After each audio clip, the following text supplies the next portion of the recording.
On August 4th, 2020, the city of Beirut was rocked by one of the largest non-nuclear explosions in human history. It was a day that changed everything. In this explainer, we're going to break down the story of how this disaster happened, why it was allowed to happen, and the long, difficult fight for justice that continues to this very day.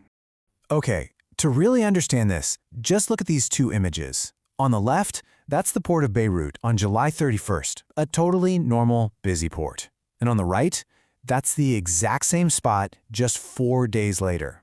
Gone, replaced by a giant crater and just utter devastation. So how on earth does something like this happen? To get to the bottom of it, we have to go back in time to that Tuesday afternoon when everything changed. You know, for so many people across Beirut, it was just a regular day. In Saifi Square, a bride, Isra Sablani, was in the middle of her wedding photo shoot.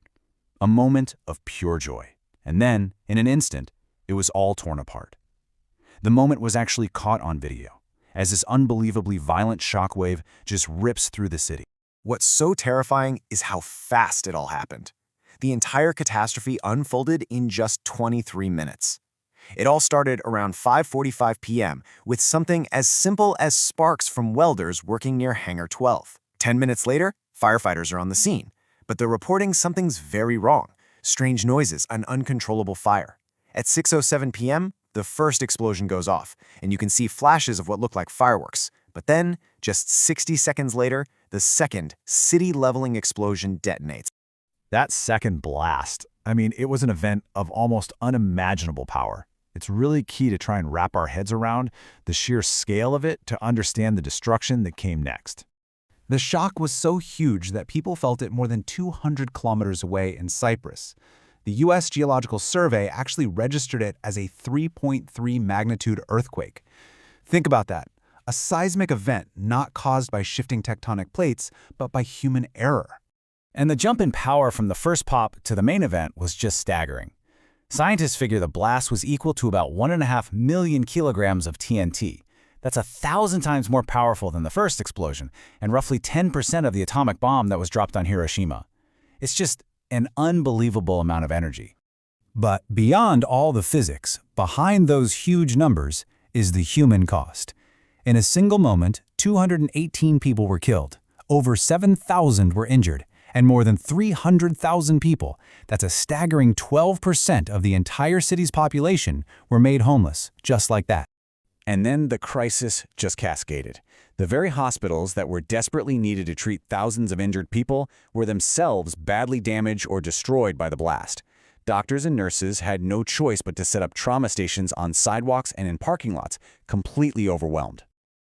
So all of this leads us back to that one critical question.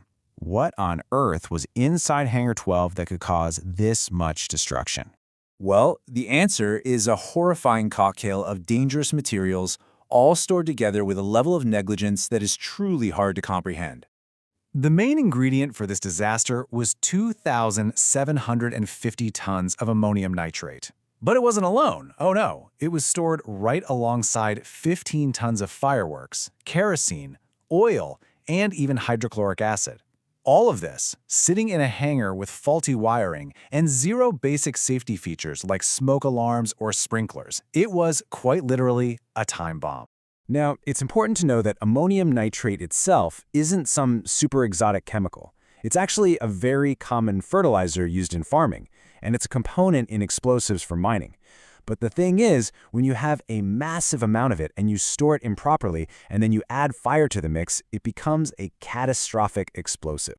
And here's the part that's so hard to stomach. This was not a freak accident. The story of how this chemical ended up in Hangar 12 is a 7-year saga of clear, direct warnings that were ignored time and time again. It all started way back in 2013. A cargo ship called the MV Rossos gets impounded in Beirut. In 2014, its deadly cargo, all 2,750 tons of ammonium nitrate, was offloaded and just dumped in Hangar 12. For the next 6 years, port and customs officials sent letter after letter pleading with judges and government officials about the danger. Every single warning was met with silence. And we're not talking about vague hints. The warnings were crystal clear. As early as 2014, the director of customs wrote to a judge stating flat out, The cargo is extremely dangerous. He even suggested solutions. Re-export it, sell it to the army, just get it out of there. The response he got? Absolutely nothing. So, in the aftermath, as the city tried to pick up the pieces, a new fight began. The fight for justice. But it's turned into a battle that has been systematically blocked and obstructed. You can see a clear pattern here. The first judge on the case, Fadi Sawan, he's removed right after he charges some high-level politicians.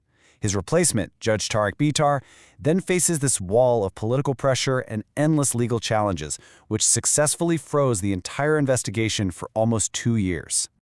But after all those years of delays, there is now, finally, a potential end in sight. Judge Bitar is reportedly scheduled to issue his final verdict on August 4, 2025, which would be exactly 5 years to the day of the explosion. And today, if you go to the blast site, a memorial stands there. It's an 8-foot statue built from the twisted steel and shattered glass of the very homes that were destroyed. And at its base, there's a clock, frozen at 6:08 p.m., the exact moment the heart of the city was broken. And so that leaves us with one final, crucial question. Beirut is rebuilding, yes, but physical scars are only part of the story. The deeper wound, the one that's still open, is the total lack of accountability. As the city waits for that final verdict, the question on everyone's mind is, will justice for the 218 people who died ever truly be delivered?